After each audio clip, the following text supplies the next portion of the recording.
الله صلى الله عليه وسلم فرمي مسؤولياتك أوي لقيامتها بيونا جولي هتا وكوشان برسيارك اللي أنا كرت تمنى لتشيا بس البرد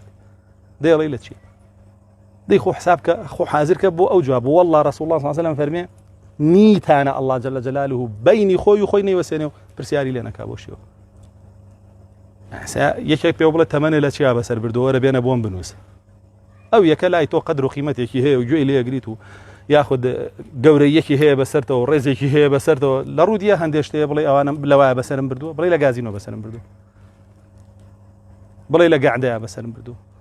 بلي لا مقره بسرم بردو بلي لا سرخسنيك افريقيا بسرم بردو بلي لا سايك نويك جولك وقاورا بسرم بردو تياتي دو ايله تبرسي بتايبت غنجي ولا تشيا بسرم غنجي ولا تشيا بسرم غنجي او باري هي زو قدرته تو انا انسانه تو انا زور شتي تيابك معقول نيته هم هي قدرة السرف كيلتشيا لو اشتاك اجل كان سرف يقنتيا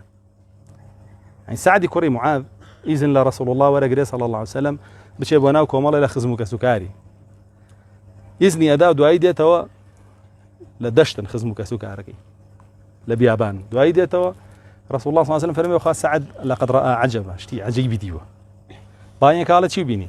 قال جئتكم من قوم همتهم بطونهم وفروجهم وهو همة أنعامهم فرمي لا قومك وهاتم همو هوا آواتيان شيا همو هولو تيكوشاني كان بوشيا أو أجر كان يان بيغن ورجانو داوين يعني تو جنج يقبي لقيامتها بانكري بلي هر خميو دوانا بو همو جنجيتين بدواي أو بسر بر أو دوانا بركمو والله يتياج ويخو حاضر كبو برسياره بابلي لمزغود بسرن بالله يجا بسرن بالنقله كافر يا نيرقل اخواردن وبليات كردن ونازان بار وملها وشيو او كخلق خريكتي لسر فيسبوك ولا ساحه ولا كول شو بابا لدينا بسرن بردو ولا هر شيء كتوبي خوشه بسرن بردو دور بوم لهر شيء كتوبي ونا خوش بو بابلي سر برز بجوای برسیاره کو بدرتو جا پاشان برسیاره لیکره مال چون پیاکر ولا چی اثر فکر جوابی بودانه مال چون پیاکر هي مالك بحلال پیاکه شمانیه کسابتی که حلال بس لحرام اثر فکر ایا بجلو تقود بو چکانیو بو جنکی بو کسکاری ایا بجگرای خو ایا بنرگلای خو ایا با مشروبای خو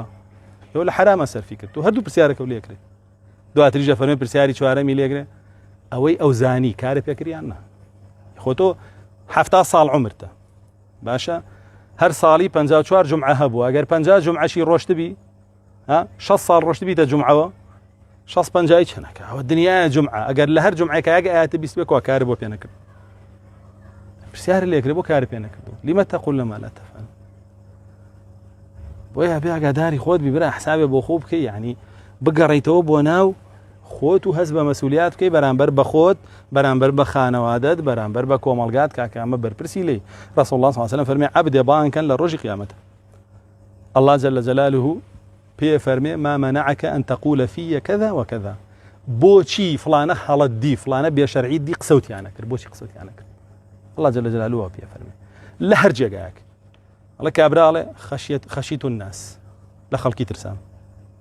فرمي الله جل جلاله بيه فرمي إياك كنت أحق وأن تخشى وإلا من بترسايته لم رجل بردم من أوستي أنجا فرمي